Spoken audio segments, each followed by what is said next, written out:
આજના વાચનનો વિષય છે દેહમુક્ત શ્રી અરવિંદની સદેહી શ્રી માતાજી સાથેની અભિવ્યક્તિ ભાગ 3। આ ત્રીજો ભાગ બંને વચ્ચેના સંવાદના 13મા પ્રસંગથી શરૂ થાય છે। 13 જ્યારે હું એકલી હોઉં છું ત્યારે શ્રી અરવિંદ પધારે છે અને જણાવે છે કે તેને તમે આમ કેમ જણાવતા નથી। મને સામાન્ય રીતે 20, 25 કે 30 પત્રો દરરોજ મળતા હોય છે। તેમાંથી મને 8-10 પત્રો વાંચવાનો સમય મળતો હોય છે। તે વાંચતી વખતે મોટે ભાગે તેનો જવાબ આવતો નથી। તેમાંના 98% પત્રો તો નકામા હોય છે। જ્યારે તે પત્રોમાં કંઈક અર્થપૂર્ણ હોય ત્યારે તરત તેનો જવાબ આવી જાય છે, અથવા જ્યારે તરત જવાબ ન આવે ત્યારે કેટલીક વાર તે પત્રને બાજુ પર રાખી લઉં છું અને જ્યારે હું એકલી હોઉં ત્યારે શ્રી અરવિંદ પધારે છે અને મને જણાવે છે કે તેને તમે આમ કેમ જણાવતા નથી। ત્યારે તે હું તરત લખી લઉં છું। આવું ઘણીવાર બને છે અને હંમેશા જે મુદ્દા ઉપર કંઈક ખામી કે અસાવધપણું હોય ત્યાં ઉપહાસ કે રમૂજના ભાવ સાથે તેનો જવાબ આવે છે। તે ઘણું વિનોદી છે। હું તે શોધવાનો સ્વાભાવિક રીતે કદીય પ્રયત્ન કરતી નથી। તે સહજ રીતે આવે છે। જ્યારે મારે જવાબ આપવાનો હોય ત્યારે તે આવે છે અને હું કાગળ અને મારી પેન લઈને તે લખી લઉં છું। તે કામનો એક ભાગ છે જે ખરેખર કાર્યભાર નહીં પણ મનોરંજન છે। 14 શ્રી અરવિંદ કારમાંથી કૂદકો મારીને ઉતરીને રસ્તા ઉપરના પત્રો ઉપાડી લે છે। ઘણું ખરું દરેક રાત્રે તે જગતમાં હું શ્રી અરવિંદ સાથે થોડો સમય ગાળું છું અને ત્યાં જે બાબતો બને છે તે સંકેતો હોય છે। તે સંકેતો શ્રી માતાજીના કાર્ય કે સામાન્ય પરિસ્થિતિ કે આશ્રમ યા તો શિષ્યો અંગે હોય છે। પરંતુ તે રાત તે ખૂબ જ ખાસ હતી। શ્રી અરવિંદ અને હું એક અત્યંત આરામદાયક કારમાં હતા અને શાશ્વતીની શાંતિ અને પરમ સુખમાં શાંતિથી જોડે બેસીને આરામ કરી રહ્યા હતા। કાર સનાતન વાહક ચલાવી રહ્યા હતા। તે સર્વોચ્ચ પરમ સુખ હતું। ત્યાં અચાનક કારની બહાર રસ્તા ઉપર ફેંકાયેલ 2 પત્રો, તે હું જાણતી નથી કે કેવી રીતે, જેમાંનું એક ટપાલનું પરબીડિયું હતું જેના પર સિક્કા લાગેલા હતા અને બીજો કંઈક લખાણવાળો કાગળ હતો। તે લેવા માટે હળવેથી કાર હજુ ચાલતી હતી। તદ્દન દિવ્ય હળવાશથી શ્રી અરવિંદ રસ્તા ઉપર કૂદી પત્રો ઉપાડવા ગયા। મેં મારી જાતને કહ્યું કે હવે પરમ સુખનો અંત આવી ગયો. શ્રી માતાજી હસે છે. હવે અમારે કામ પર લાગવું પડશે અને હું પણ કારમાંથી ઉતરી ગઈ.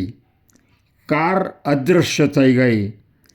શ્રી અરવિંદે તે પત્રો લઈ લીધા. તે ક્ષણોએ તેનો શો મતલબ હતો તે મને બરાબર સમજાઈ ગયો, પરંતુ તે ગૌણ બાબત છે. તે પછી તેમણે મારો હાથ ઝાલ્યો, એટલે કે તેમના જમણા હાથે મારો ડાબો હાથ પકડી લીધો. હું તેમની જમણી બાજુએ હતી અને અમે માર્ગ પર ચાલવા માંડ્યા. જ્યારે અમે માર્ગ પર ચાલતા હતા ત્યારે અચાનક તેઓ મારી તરફ નમ્યા અને મને બતાવ્યું કે હું ચકમકના ધારદાર પથ્થર પર ચાલી રહી છું. ના, તેઓ તેના પર ચાલી રહ્યા છે તે તેમણે મને બતાવ્યું. તેથી તેમને રસ્તાની મધ્યમાં ચલાવ્યા અને હું પેલા પથ્થરો ઉપર ચાલવા લાગી. પણ મને તે પથ્થરોની કોઈ અસર વર્તાઈ નહીં. તે વખતે મેં તેમના પર નજર કરી. મેં શ્રી અરવિંદનું મહિમાવંત મસ્તક,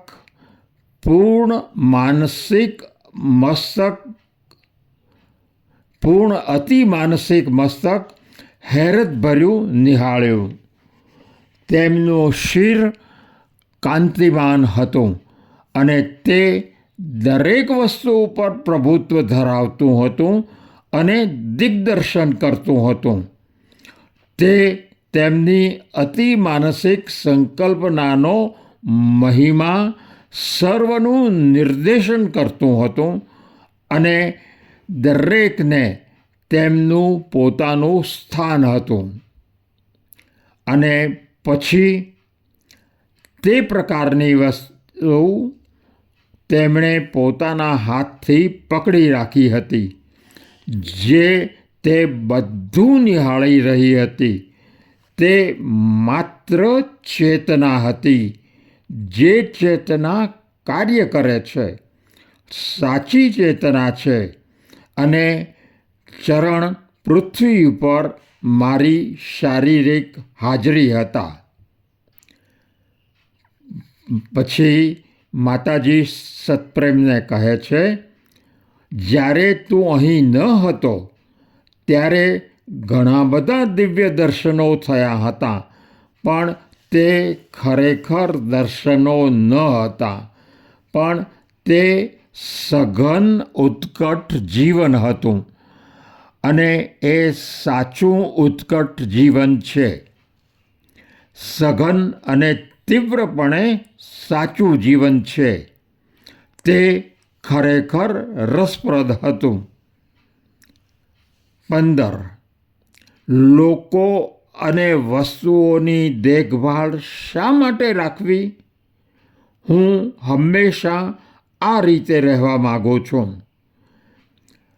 તેમણે મારો આ વિચાર પકડી લીધો અને શ્રી અરવિંદે કહ્યું, હવે હું આવવાનો નથી. અને તેઓ અટકી ગયા. ભૂતકાળમાં જ્યારે શ્રી અરવિંદ જ્યાં રહેતા હતા તે ઘરમાં હું રહેતી હતી, જે હવે ડોર્મિટરી એનેક્સ કહેવાય છે. ત્યાં વિશાળ વરંડો હતો અને હું તે વરંડામાં ઉપર ચાલતી હતી. શ્રી અરવિંદ તેમના રૂમમાં કામ કરતા હતા અને હું એકલી ચાલતી હતી. પરંતુ હું ક્યારેય એકલી નહોતી. શ્રી કૃષ્ણ હંમેશા ત્યાં હતા. કૃષ્ણ ભગવાન કૃષ્ણની જેમ તેઓ જાણીતા છે, પરંતુ વધુ ઊંચા, વધુ સુંદર અને તે હાસ્યાસ્પદ વાદળી રંગ સાથે નહીં. તમે જાણો છો તે સ્લેટ વાદળી નહીં. અને અમે હંમેશા સાથે ચાલતા. તેઓ થોડાક પાછળ રહેતા હતા, હું થોડીક આગળ રહેતી, જાણે કે મારું માથું તેમના ખભા પર હોય. જો કે મને એવું લાગતું ન હતું કે મારું માથું તેમના ખભા પર રહે છે. અને અમે ચાલતા હતા, અમે વાતચીત કરતા હતા. એમ 1 વર્ષ સુધી દરરોજ ચાલ્યું. પછી તે સમાપ્ત થઈ ગયું. પછી સમયાંતરે તેમને હું જોતી હતી. જ્યારે અમે નવા ઘરમાં રહેવા ગયા ત્યારે મેં તેમને ફરી જોયા. ક્યારેક હું થાકી જતી ત્યારે તેઓ આવતા હતા અને હું તેમના ખભે ટેકો દઈને સૂઈ જતી. પણ શ્રી અરવિંદ પાસે પોતાને પ્રગટ કરવાનો આ એક રસ્તો હતો. પછી જ્યારે હું અહીં મારા હાલના રૂમમાં આવી ત્યારે શ્રી અરવિંદ ચાલ્યા ગયા હતા અને મેં મારા મંત્રોનો પાઠ કરતાં કરતાં ચાલવાનું શરૂ કર્યું. શ્રી અરવિંદ તેઓ બરાબર તે જ જગ્યાએ હતા જ્યાં શ્રી કૃષ્ણ હતા. એ જ હાવભાવ, માથાની પાછળ. હું ચાલતી અને તેઓ ત્યાં હતા. અમે દિવસો સુધી સાથે સાથે ચાલતા રહ્યા અને એ એટલું ચોક્કસ, એટલું અદ્ભુત બની રહ્યું હતું કે હું વિચારવા લાગી કે લોકો અને વસ્તુઓની દેખભાળ શા માટે કરવી? હું હંમેશા આ રીતે રહેવા ઈચ્છું છું. તેમણે મારો વિચાર પકડી પાડ્યો અને તેમણે મને કહ્યું, હું હવે આવવાનો નથી. અને તેઓએ આવવાનું બંધ કરી દીધું. મેં કહ્યું, ભલે. અને મેં પરમ ભગવાનને મંત્ર જાપ શરૂ કર્યા અને તેઓ તેમના પોતાના સ્વરૂપમાં, બીજા સ્વરૂપે નહીં, મારી સાથે સાથે આવે અને સાથે ચાલે તે માટે ઘણા પ્રયાસો કર્યા. અને બળ એટલે કે ફોર્સ, ઉપસ્થિતિ બધું જ ત્યાં હતું. અને હું વધુને વધુ તેમને અનુભવતી હતી.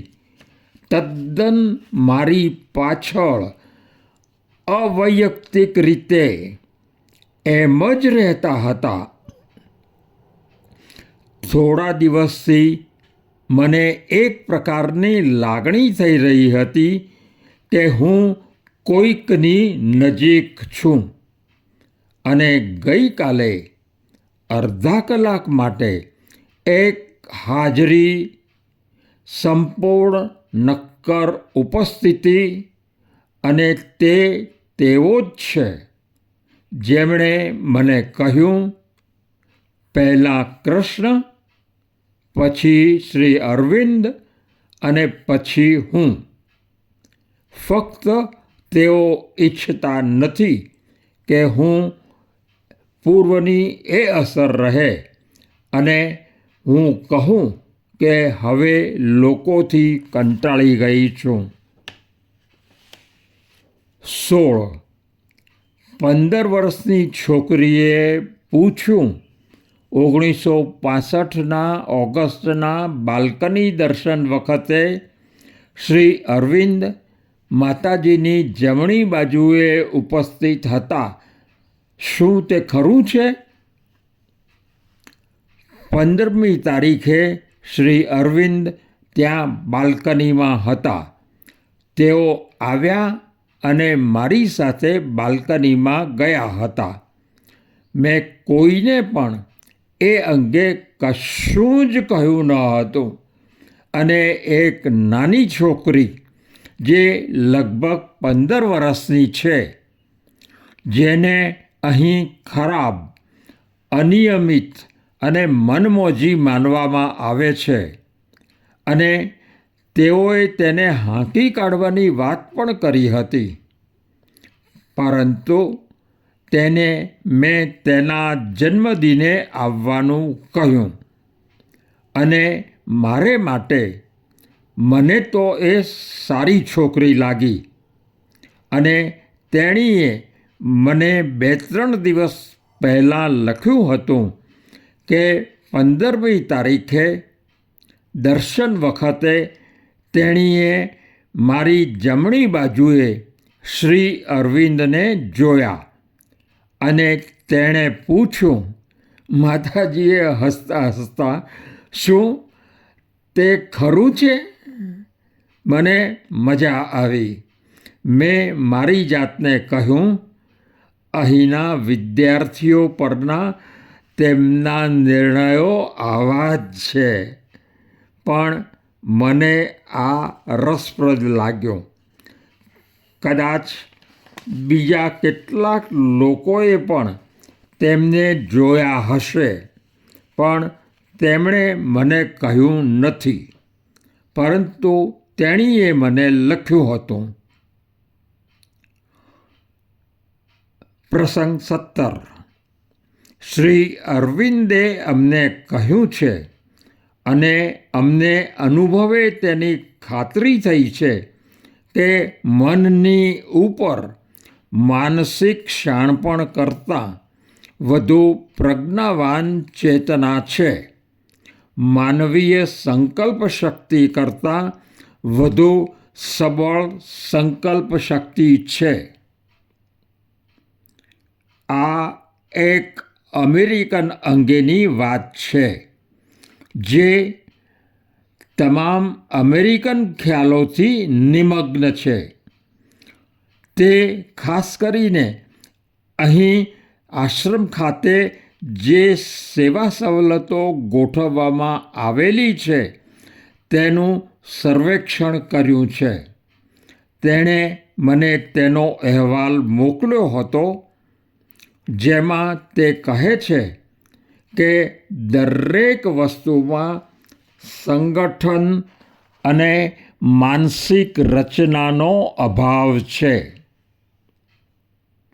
મારો તેને જવાબ આપવાનો ઈરાદો નહોતો, પણ ગઈકાલની આગલી રાત્રે હું સૂવા માટે જઈ રહી હતી ત્યારે શ્રી અરવિંદ આવ્યા અને મને આગ્રહપૂર્વક કહ્યું કે તમારે પેલા અમેરિકનને આ કહેવું જોઈએ, અને જ્યાં સુધી હું તે લખી ન લઉં ત્યાં સુધી મને આગ્રહ કર્યો અને મને લખવાની ફરજ પડી.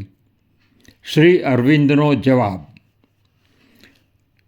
શ્રી અરવિંદે અમને કહ્યું છે, તેમણે પોતે જ આમ કહ્યું છે અને અમને અનુભવે ખાતરી થઈ છે કે મનની ઉપર માનસિક શાણપણ કરતાં વધુ પ્રજ્ઞાવાન ચેતના છે અને વસ્તુઓની ભીતરમાં એવી સંકલ્પ શક્તિ છે કે જે માનવીય સંકલ્પ શક્તિ કરતાં ઘણી વધારે શક્તિશાળી છે.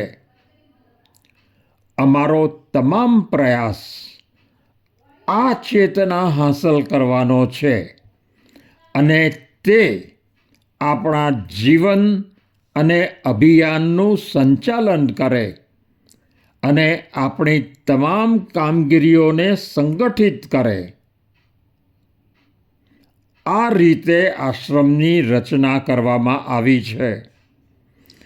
1926માં જ્યારે શ્રી અરવિંદે નિવૃત્તિ લીધી અને તેનો સંપૂર્ણ હવાલો આપ્યો, તે સમયે ભાડાના ફક્ત 2 મકાનો અને મુઠ્ઠીભર શિષ્યો હતા.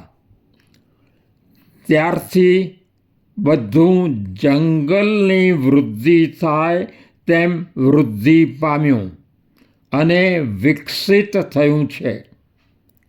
અને દરેક સેવા કોઈ કૃત્રિમ આયોજન દ્વારા નહીં, પણ જીવંત અને ગતિશીલ જરૂરિયાત દ્વારા સર્જવામાં આવી હતી.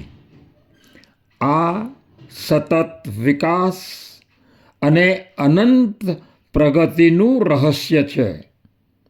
વર્તમાન મુશ્કેલીઓ મુખ્યત્વે શિષ્યોમાં માનસિક અવરોધોને કારણે આવે છે, જેઓ સાધનાની ઝડપી પ્રગતિને અનુસરી શક્યા નથી અને મનોમય પદ્ધતિઓના અતિક્રમણને વશ થવાથી પ્રારંભનું કાર્ય ભ્રષ્ટ થયું છે.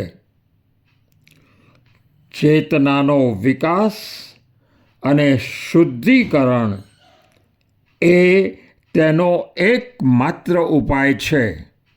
શ્રી માતાજી.